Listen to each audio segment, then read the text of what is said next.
Love marriage करती हैं लेकिन वो लव मैरिज कामयाब नहीं होती। कहाँ मिला ये लड़का आपको और कौन है? दुकान थी लेसा वगैरह की, तो मैं वहाँ जाती थी। तो वहाँ पे इन्होंने मुझे देखा, मुझे कहने लगे मुझे तुम पसंद आ गए, मैं तुमसे शादी करना चाहता हूँ, पहले से शादीशुदा, उसके 6 बच्चे हैं, मैं तुम्हें अलग किराए पे रखूंगा। तो उसके बाद उसकी बीवी को पता चला कि वो मेरे घर पंचायत लेके आई कि इसको रोको। तो तब मेरी अम्मी अबू को भी नहीं पता था। तब उसी दिन मेरी अम्मी अबू को भी पता चला था। उन लोगों ने मुझे मारा पीटा भी, लेकिन मैंने कहा कि नहीं, मैंने करनी है तो इसी के साथ करनी है। लेकिन हफ्ता वो बड़ी मुश्किल से गुजारा। वो मुझे मारने को दौड़ती थी, मुझे गालियाँ हस्बैंड के गले पड़ती थी, हस्बैंड को भी 2 थप्पड़ मारे, उसने गिड़ाबान पकड़ा, उसको घर से निकाल दिया मेरे साथ। 2-2.5 साल मैं सेपरेट रही हूँ। लेकिन वहाँ पे उसकी बीवी और बच्चे आके वक्फे वक्फे से मुझे बातें करके जाती थी, गालियाँ निकालती थी, मुझे डराती धमकाती थी, निकलो यहाँ से, मेरे हस्बैंड को भड़काती थी, मुझे मार पड़वाती थी। ऐसी क्या उसमें चीज़ थी जो कि आप मजबूर हो गई हैं कि वो एक पहले से ही शादीशुदा था, आपने उससे एक और शादी कर ली? घर से मुझे डांट डपट पड़ती थी, वो मुझसे सही प्यार से बात करता था। मैंने समझा कि ये है सब कुछ मेरा। अस्सलाम वालेकुम पाकिस्तान, डीडीएस मीडिया की जानिब से आपका मेज़बान मुताहिर गिल आपकी खिदमत में हाजिर है। मेरे साथ एक बहन मौजूद हैं जो कि लव मैरिज करती हैं लेकिन वो लव मैरिज कामयाब नहीं होती। कामयाब भी हो जाती है लेकिन एक और लड़की आकर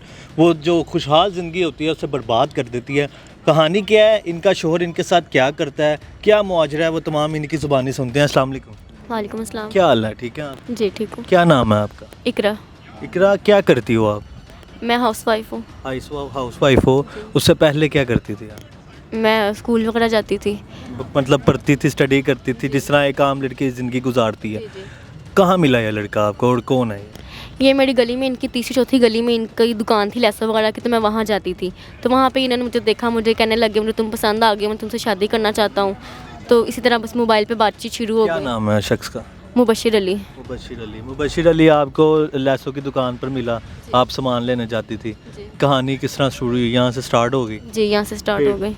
तो उसके बाद इसकी बीवी जब पता चला, वो मेरे घर पंचायत लेके आई कि मैं इसकी बीवी हूँ। पहले शादीशुदा था वो? जी पहले से शादीशुदा, उसके 6 बच्चे हैं, 4। आपको नहीं पता था पहले शादीशुदा है वो? जब मेरी बातचीत स्टार्ट हो गई तब मुझे नहीं पता, जब मुझसे सीरियस हो गई तब उसने मुझे बताया था। लेकिन उसने कहा था कि तुम टेंशन ना लो, मैं इसको डिवोर्स दे दूंगा, मैं इससे खुश नहीं हूँ, ये मेरे साथ बदतमीज़ी करती है, मेरी बात नहीं मानती, जिस बात से रोकता हूँ रुकती नहीं है, तो मैं इसे बहुत तंग हूँ, मैं इसे छोड़ दूंगा, तलाक दे दूंगा, बच्चे जो मेरे हैं उनकी भी तुम टेंशन ना लो, मैं वो मेरी माँ संभाल लेगी, मैं तुम्हें अलग किराए पे रखूँगा। कितनी देर रिलेशनशिप चला है आपका? मेरा इसके साथ 2-2.5 महीने रिलेशनशिप चला है। 2-2.5 महीने में वो इस स्टेप को उठाने पे तैयार था? हाँ वो तैयार थे। तो मैं भी उनके साथ जीने मरने की कस्में खा चुकी थी। तो उसके बाद उसकी बीवी को पता चला कि मैं से बातें करती हूँ, वो मेरे घर पंचायत लेके आई कि इसको रोको। तो तब मेरी अम्मी अबू को भी नहीं पता था। तब उसी दिन मेरी अम्मी अबू को भी पता चला था। उन लोगों ने मुझे मारा पीटा भी, लेकिन मैंने कहा कि नहीं, मैंने करनी है तो इसी के साथ करनी है। तो पंचायत के लोग आ गए, मोहल्ले के लोग आ गए, बदनामी होगी, तो बदनामी के डर से उन्होंने भी मुझे इसके साथ रुखसत कर दिया। मेरा निकाह हो गया, मैं इसके साथ आ गई घर में। तो उसी घर में आई थी जिस घर में वो खतून थी? हाँ ससुराल में आ गई। लेकिन मतलब एक छत के नीचे उसने 2 बीवियां रख ली थी? हाँ लेकिन हफ्ता वो बड़ी मुश्किल से गुजारा। वो मुझे मारने को दौड़ती थी, मुझे गालियाँ हस्बैंड के गले पड़ती थी, हस्बैंड को भी 2 थप्पड़ मारे, उसने गिड़ाबान पकड़ा, थाने में जाती उसकी थी। बीवी ने? हाँ थाने में जाती थी। तो वहाँ पे ससुराल वालों ने मिलके मेरे हस्बैंड के साथ दाना पानी ख़त्म कर दिया, उसको अलग कर दिया, उसको घर से निकाल दिया मेरे साथ कि तुम बाहर निकलो उसको लेके, यहाँ ये नहीं रह सकती, ना तुम रह सकते हो। तो वो मुझे सेपरेट रख दिया उसने ना। 2-2.5 साल मैं सेपरेट रही हूँ। लेकिन वहाँ पे उसकी बीवी और बच्चे आके वक्फे वक्फे से उसकी जो बीवी थी मुझे बातें करके जाती थी, गालियाँ निकालती थी, मुझे डराती धमकाती थी, निकलो यहाँ से, मेरे हस्बैंड को भड़काती थी, मुझे मार पड़वाती थी। उसके बच्चे भी मेरे घर आते थे, मैं उनको इतना अच्छा सलूक करती थी, उनको कबूल करती थी, क्योंकि मेरे खुद के बच्चे नहीं थे। 3.5 साल बाद मेरा बेटा हुआ है। क्या मतलब इतनी नफरत क्यों करती थी आपसे वो? क्योंकि मैं उसकी सोतन हूँ, और वो कहती है कि मैं तुम्हें अपने शोहर के साथ बर्दाश्त नहीं करती, मेरी भी लव मैरिज थी इसके साथ, और तुम उसके पास आ गई, वो तुम्हारे साथ अलग घर में चला गया है, तो मुझसे बर्दाश्त नहीं था, तुम उसकी ज़िंदगी से निकलो। वो उसके बाद क्या हुआ? उसके बाद ये कि वो मतलब कि नहीं मुझे रहने देते थे, तो लड़ाई वगैरह कराते थे मुझे, तब भी मार पीट के मुझे घर से निकाल देते थे। तो या मैं कभी खुद मेरी बर्दाश्त से इनफ होता था तो मैं अपने मायके चली जाती थी, तब मेरे मायके मुझे सपोर्ट करते थे, अब वो भी नहीं करते वो। तो उसके बाद फिर इसने मुझे 2.5 साल बाद इसने कहा कि मैं नहीं रह सकता, मेरे इतने अखराजात हैं, मेरी काम छूट गया, ये है वो है, तो तुम ना साथ रहो। तो साथ रखना शुरू कर दिया, लेकिन साथ रख के मेरा जीना और हराम हो गया, इन लोगों ने और हराम कर दिया। ये लोग मुझे मारते थे, इसकी बेटियां भी मिलके, और मेरी सौतन भी मुझे मारती थी। और रात को आके जब मेरा हस्बैंड आता तो खुद सच्ची बन जाती थी। हस्बैंड भी मेरा ये नहीं देखता था कि मेरे 2 हाथ, मैं 2-3 मारनी है, उन्होंने मुझे 15-20 मारनी है। वो तो आपने कभी किसी अपने भाई से या माँ बाप से नहीं कहा कि ये मेरे पे तशद्दुद करते हैं? नहीं, मैं उनको इस हद तक बताती थी, लेकिन थोड़ा थोड़ा इस हद तक नहीं बताती थी, क्योंकि वो भी माँ बाप है, वो नहीं बर्दाश्त कर सकते थे। और मुझे पता था कि वो भी मुझे से ये कहेंगे कि तुम डिवोर्स लो, फिर मैं डिवोर्स नहीं ले सकती उससे, तो इसी वजह से मैं उनको फिर नहीं बताती। इस हद तक मेरी बातें नहीं बहन, बताती। आपने अपनी ज़िंदगी खुद अज़ाब में डाली है कि मतलब आपको पता था एक शख्स पहले से शादीशुदा, तो मैं उससे दूसरी शादी ना करूं। ऐसी क्या उसमें चीज़ थी कि आप मजबूर हो गई हैं कि वो एक पहले से ही शादीशुदा था, आपने उससे एक और शादी कर ली?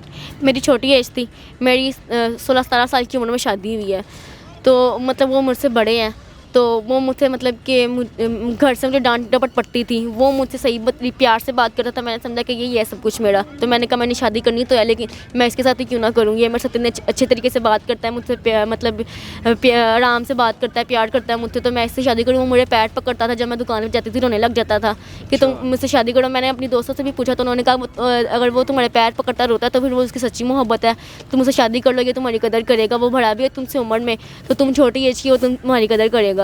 तो आप अपनी इस जो भी सारी सिचुएशन है, इसका कसूरवार किसको कहती हैं? फ़ैसला तो मेरा गलत था, लेकिन अगर मैंने कर लिया था, मैंने इसको सब कुछ मान के अपने घर वाले उसके पीछे छोड़े थे, लेकिन उसको मेरे बारे में सोचना चाहिए था। ऊपर से उसकी बीवी भी मुझे मारती है, कल भी उसने मुझे मारा है उसने 6 पुलिस में कंप्लेन नहीं करवाई आप? नहीं, मैंने नहीं क्यों करवाई। नहीं करवाई? ऊपर से वो थाने पहुंच गई मेरे हस्बैंड को डराने धमकाने के, मैं तुम पे केस कर दूंगी, ये कर दूंगी। वो कहती है तुम्हारा केस ही नहीं है। मैं कहूँगी कि ये मैं शादीशुदा थी, मेरे बच्चे थे, इसने आके मेरा घर बर्बाद किया अब है। आपका कोई बच्चा है?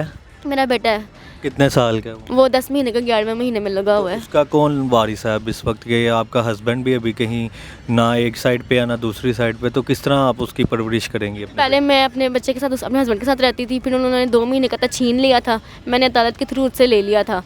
फिर वो मुझसे छीन लेते थे, फिर मैंने तो जब अदालत के थ्रू लिया ना, उसके बाद वो मुझसे नहीं लेते थे। उसकी बीवी भी इसको नहीं संभालती थी, उसको पता चल गया कि मैं छीनूंगा तो कोई इसको संभालेगा नहीं, मुझे ही संभालना पड़ेगा, खर्चा पूरा करना पड़ेगा। अब वो उसने मुझसे नहीं छीना, लेकिन मैं बच्चे के साथ मुझे कोई नौकरी भी नहीं मिलती, मैं लोगों के घरों में काम करती, तो तभी मेरे पर इल्ज़ाम लगाती है, उसकी बीवी इल्ज़ाम लगाती है, गंदे अल्फाज इस्तेमाल करती है, कि वो कहती है तो कि अब आप मेरी बहन क्या चाहती हैं आप किस तरह आप ये तमाम मामला सही किए जाएं? मैं यही कहती कि वो मुझे अलग घर लेके दे। रहना उसी के साथ है? मैंने उससे मोहब्बत की शादी बस की है। ये फाइनल रहता है कि आपने कि मैंने उसके अलावा किसी के साथ नहीं रहना। नहीं, लेकिन वो भी मुझे कहता है कि मैं तुम्हें डिवोर्स दे दूंगा अपनी बीवी के पीछे लग के, जैसे उसकी बीवी कहती है। बीवी अमीर है उसकी? हाँ, वो अपने उसके घर वाले उसको सपोर्ट करते हैं, वो खुद भी कर लेती नाज़रीन, है। ये हमारे साथ बहन मौजूद थी। इनकी कहानी या जो भी हम कहानी करते हैं उसमें एक ना एक सबक ज़रूर होता है। तो मेरी इसकी फैमिली से, इसके शोहर से और तमाम लोगों से दरख्वास्त है कि इसके घर वाले अगर वीडियो देख रहे हैं तो बड़े जो जितने भी घर के हैं बैठ के इस मामले को सुलझाएं, इनके हक़ में फ़ैसला करें या जिस तरह भी बेहतर है। अगर उस शख्स ने इनको अपने प्यार में फंसाया है, इनकी कम उम्री थी, कच्ची उम्र में थी, उसकी बातों में आ गई, अब ये ना आगे जा सकती हैं ना पीछे आ सकती है। तो मेरी रिक्वेस्ट है कि ये मामले को सुलझाया जाए, कोर्ट कचहरी तक इसको ना पहुंचाया जाए। और हमारे लिए ये सबक है कि अगर एक बंदा खुश है या एक शख्स अपनी फैमिली के साथ प्रॉपर रह रहा है, तो उसको नहीं चाहिए कि किसी और औरत पर निगाह रखे, उसको अपनी तरफ माइल करे और उसका अपना भी घर ख़राब करे और उस औरत की ज़िंदगी भी ख़राब करे। मुझे दे इजाज़त, ये वीडियो दिखा दो सबको। अल्लाह हाफ़िज़।